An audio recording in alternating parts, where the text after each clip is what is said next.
Flamengo e Atlético Paranaense se enfrentam no Maracanã pela primeira partida das quartas de final da Copa do Brasil.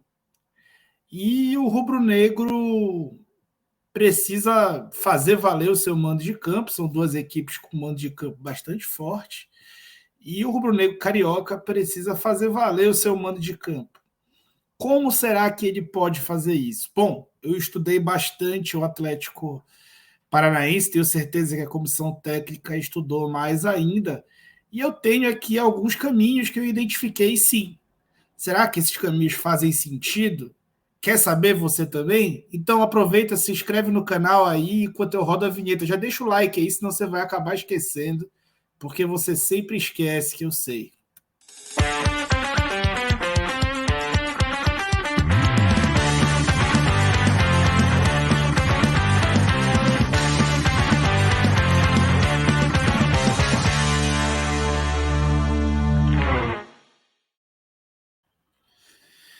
Pois é, você sabia que a principal forma, a forma mais rápida para você conseguir se inserir no mercado do futebol, seja em qualquer segmento do mercado do futebol, é o aprendizado sobre o conhecimento tático do jogo? E você sabia que o Rafa Scout preparou um curso inicial, aí, um curso preliminar, preparatório, para que você possa se aprofundar posteriormente pelo valor só de R$ 47? Isso, é uma promoção enorme, válida somente para os inscritos no canal do Falso 9. Quer aproveitar essa promoção? Clica aí na descrição do vídeo e aproveita que isso tem tempo limitado. A gente já conseguiu algumas extensões, mas isso está acabando mesmo. Aproveita isso aí e aprenda bastante aí sobre tática. Vamos lá? Bom, caminho para a vitória, né? A exemplo de como eu havia feito com o Atlético Mineiro, eu fiz algumas análises e cheguei a algumas conclusões de acordo com a equipe do Atlético Paranaense.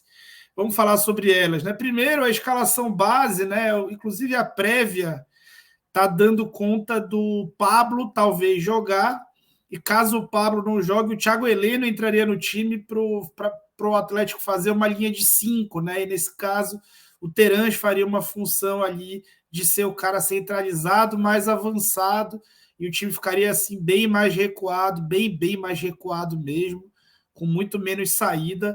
Eu não sei se eu acredito muito nessa possibilidade, mas eu acho que vai ser bom para o Flamengo caso isso aconteça. E eu vou mostrar aí para vocês o porquê. Vamos lá. Bom, para começar, vamos falar do modelo de jogo de cada equipe, que é claramente antagônico, tá bom? Então, do lado esquerdo, você vê o mapa de bolas longas do Flamengo nos últimos 10 jogos, e do lado direito, o mapa de bolas longas do Atlético Paranaense nos últimos 10 jogos. Dá para ver claramente que basicamente utiliza esse expediente por metade das vezes do outro, né? Quase metade das vezes. Então, o modo de jogo do Atlético Paranaense é realmente a bola longa, e a gente vê como ela tanto se dá, né? Isso aqui é a origem das bolas longas, cada pontinho desse. Isso tanto se dá com inversões, acontece muitas inversões de jogo, muito cruzamento, inclusive de intermediária, né? A grande maioria deles, e muita saída longa, né? Então o Atlético é um time que essencialmente sai longo. Assim, assisti 5 partidas do Atlético agora, e as saídas curtas e por baixo, sob pressão, praticamente inexistem, né? Um time que praticamente só sai em bola longa, tentando buscar uma referência para brigar, ganhar o duelo e já ficar com a bola numa segunda metade do campo. Bom, aqui exemplifiquei só para ficar ilustrado, né? Saída longa com goleiro, inclusive do tiro de meta. É bastante comum, especialmente em jogos fora de casa, como foi o jogo contra o Libertad, como vai ser o jogo contra o Flamengo. Aqui a marcação, né? Marcação em um bloco médio, mas com só 2 jogadores. Então, se o adversário fizer a saída de 3, ele vai continuar com os 2. Se fizer a saída sustentada com 4 homens, vai continuar com os 2, com o resto do meio de campo marcando no bloco médio. E isso sempre vai gerar um homem livre, né? E eventualmente esse homem livre vai estar atrás desses dois homens, o que vai ser muito positivo para a quebra dessa primeira linha, né? Então o Flamengo pode utilizar bastante esse acionamento direto ao Thiago Maia. O Thiago Maia deve fazer a saída de três em alguns momentos, e outro, o Felipe Luiz, deve fazer a saída de três, e outros o Flamengo vai fazer exatamente essa saída sustentada, que a gente chama a saída com 4 homens, e o Atlético vai deixar um dos zagueiros livres, tá? Para fazer a saída, provavelmente o Davi Luiz, tentando induzir uma bola longa, mas é basicamente isso. O time não vai amassar a marcação alta, não. Aqui um exemplo, é um time muito forte em bolas paradas, tá? Grande parte de seus gols sai através de bolas paradas. Ele construiu a sua classificação na Libertadores diante do Libertad, jogando menos do que o seu adversário, tá? Jogando menos do que o Libertad, que é uma ótima equipe, que me surpreendeu bastante. Foi o que eu vi de bom assim nesses jogos que eu estou analisando do Atlético Paranaense. O grande time que eu vi jogar foi o Libertad. O Libertad foi superior nos 2 jogos. O Atlético, no primeiro jogo, faz um gol, abre o placar numa jogada de genialidade do Terãs com o Vitor Roque. Depois o Libertad empata com muito mérito. E aí o Atlético faz um gol com uma jogada ensaiada, né? 3 homens se aproximam da bola, um passa da bola pela esquerda, o outro passa pela direita, e o terceiro chega carregando e não cruzando. Então ele carrega, o Kelvin carrega até próximo da área, bagunça completamente a linha defensiva do adversário e cruza no segundo pau para o gol. Então, interessante notar as coordenações de bola parada. A bola parada ofensiva do Atlético é uma bola parada bastante forte, que gerou a classificação com esse gol e com o gol milagroso aos 87 minutos de jogo, que gerou a classificação no jogo de volta, quando o Atlético foi completamente dominado pelo Libertad e encontrou esse gol já no finzinho do jogo. Aqui a bola parada defensiva, tá? A bola parada defensiva do Atlético marca majoritariamente uma marcação individual, tá bom? Então, uma marcação mista, que a gente chama, é uma marcação que geralmente está posicionada nos lugares mais frequentes, onde a bola cai, né? Costuma cair em escanteios, e que tem 2 que a gente chama de escudeiros, 2 jogadores que vão executar a caixa individual nos melhores cabeceadores, para dificultar que eles cheguem correndo, para dificultar a projeção e, com isso, a impulsão. O Atlético não, a grande maioria se posiciona em marcação individual e os que sobram ficam posicionados em lugares estratégicos. Então é uma marcação basicamente individual em bola parada. Nesse lance, o Libertad cabeceia sozinho. Percebam como ele posiciona 2 homens aqui e acaba gerando esse mano a mano, e ele consegue gerar uma superioridade numérica aqui no segundo pau, com 3 homens do Libertad contra só 2 do Atlético. E aí ele consegue girar em cima da marcação, e esse homem vai cabecear completamente livre e vai perder o gol. Tá? Então o Flamengo, que já tem uma história famosa contra o Grêmio de manipular a marcação individual e escanteio, pode também trabalhar esse tipo de lance, esse tipo de jogada no jogo dessa noite. Aqui um exemplo do gol do Libertad, tá? O como o Flamengo pode explorar também essa saída longa, né? O Atlético é um time que fica sem saída quando é marcado alto, tem dificuldade, tá? O Libertad estava marcando alto, ocorreu a saída longa, foi feito o corte, a antecipação em cima do Vitor Roque, que é quem estava esperando o lançamento. Esse corte fez o meio de campo, que estava só com o Hugo Moura, ficar batido, os jogadores atacaram o espaço e ao fim desse lance vai sair o gol. Tá? Aqui é a reposição a um escanteio. Tá? Então, ocorreu um escanteio ofensivo, o Libertad pegou a bola e acionou. Tem um jogador do Libertad aqui que realmente sumiu da imagem quando eu tracei a linha aqui. Um jogador do Libertad com 2 jogadores do Atlético, e o terceiro se lançando em velocidade. O Libertad teve uma ótima chance de gol logo aos 3 minutos por conta dessa reposição, né? Fica bastante exposto, como qualquer time. Após a reposição de escanteios, o Atlético eu achei um pouco mais exposto até. Tá? Tomou uma transição bem, bem fácil, inclusive. Aqui, antes de entrar no principal ponto, que para mim é o ponto da vitória, né, o ponto que o Flamengo pode explorar para realmente vencer os jogos. Então agora eu vou entrar nesse ponto. Tá? Ontem, no vídeo de ontem, quem assistiu vai lembrar, quem não assistiu, clica aqui no banner. Eu falava sobre Pedro e Gabriel juntos e o quanto um potencializa o outro, muito ao contrário de ofuscar, como muita gente está pensando. Pois é. O que o Gabriel faz de magistralmente? O que ele é um dos melhores do mundo fazendo? Esse facão, esse desmarque de ruptura, como muita gente chama. E o que o Pedro faz muito bem? Esse pivô, gerar referência para o marcador e dominar uma bola longa e matar uma bola longa para trás. Bom, esse tipo de lance pode valer ouro no jogo dessa noite. E vamos explicar por quê. Aqui o Pedro, um outro lance de uma outra forma, o Pedro se movimenta para induzir a marcação do adversário do Tolima a ficar nele e o Gabriel ataca o espaço. Isso aqui, gravem bem na cabeça, isso pode acontecer de noite. E aqui vamos começar a falar sobre o porquê isso pode acontecer à noite. Então vejam, como eu tinha explicado para vocês, o Libertad tentando uma saída com 4 homens, uma saída sustentada diante do Atlético, o Atlético marcando só com os 2 e fazendo a linha de 4 logo atrás, né? E um tripé de meio, muito parecido com o tripé do Flamengo. Prestem atenção que o Canóbio aqui, ele está com referência dividida, né? Porque ele está marcando aqui o lateral. O Hugo Moura está marcando esse meio de campo aqui, esse meio campista que está posicionado aqui, que na verdade é um dos jogadores de meio do Libertad. Esse homem aqui está livre e existe uma referência dividida do Coelho para o lateral e esse homem, e o outro volante, que é o Eric, também aqui marcando.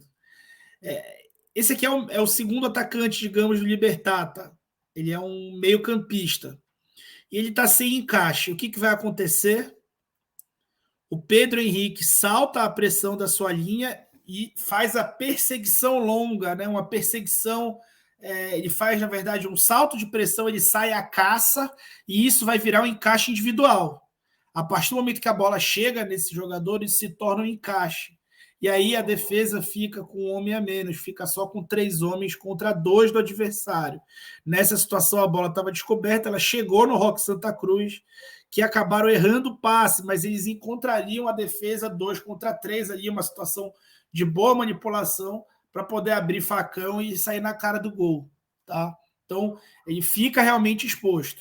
Aqui outro exemplo, o Pedro Henrique sai lá da zona dele para caçar o Roque Santa Cruz. O Roque Santa Cruz solta de primeira e já se projeta. E aí gera uma igualdade numérica com os 2 zagueiros, mano a mano, né?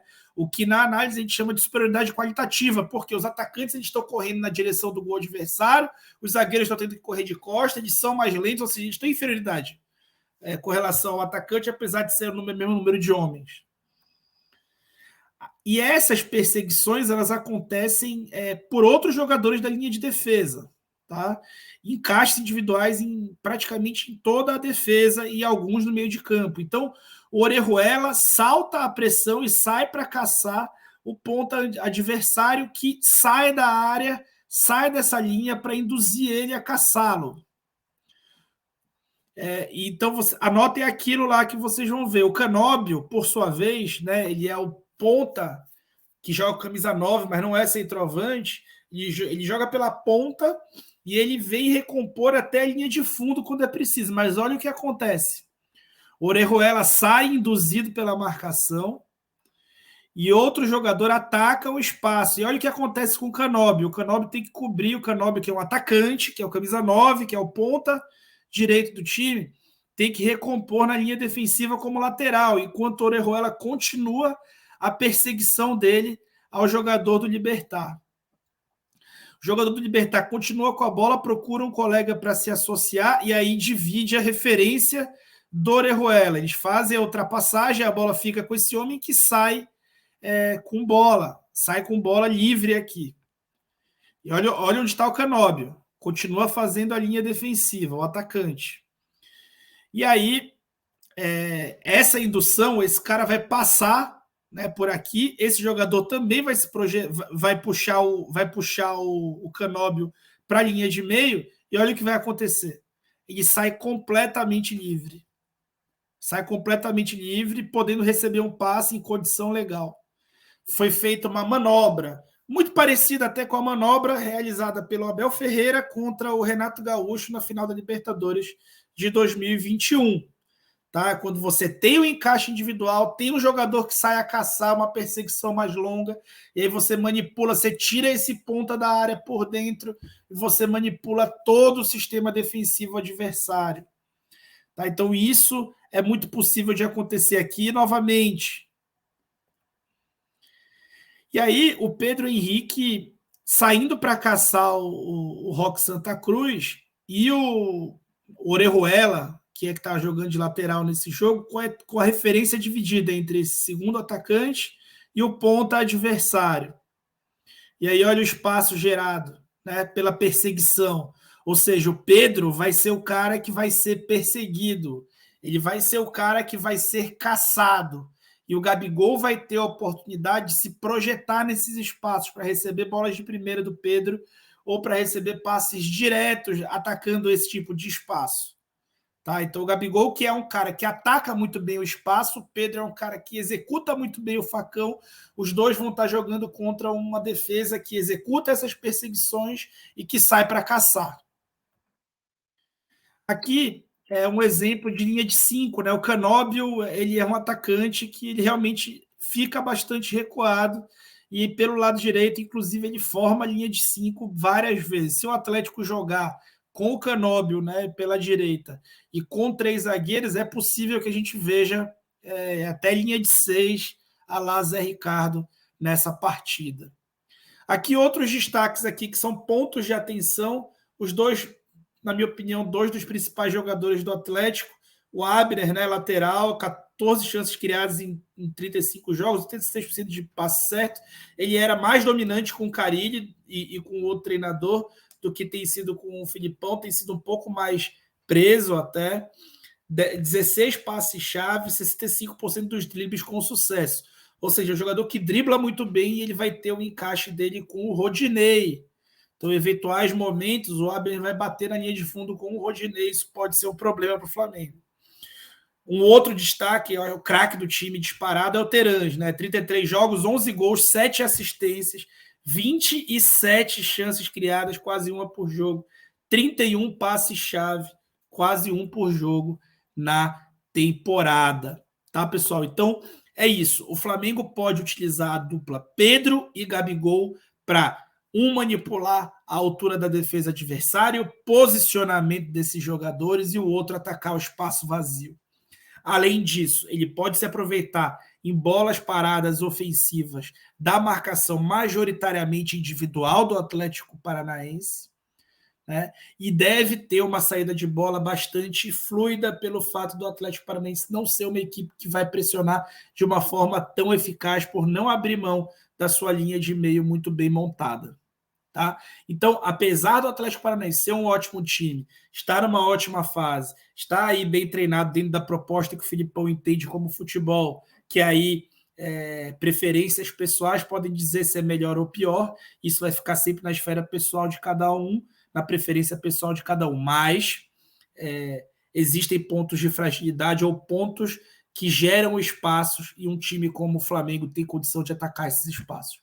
Será que isso vai acontecer? Vamos ver na partida, vamos ver, de repente, o Dorival encontrou outros espaços, inclusive, que eu não estou vendo, como eu falo sempre, o Flamengo tem um scout, qualquer clube profissional tem um scout com muito mais ferramenta, dados e profissionais com disponibilidade de tempo muito melhor do que a minha. Então, pessoas que podem, sem dúvida, entregar muito mais do que isso que eu estou entregando para vocês ao treinador. Tá bom, pessoal? Então, muito, muito obrigado. Quem quiser assistir os jogos escutando meus comentários durante as partidas, não se esqueça de se inscrever no clube de membros aí na descrição do vídeo, tá bom? Beijo e eu fui!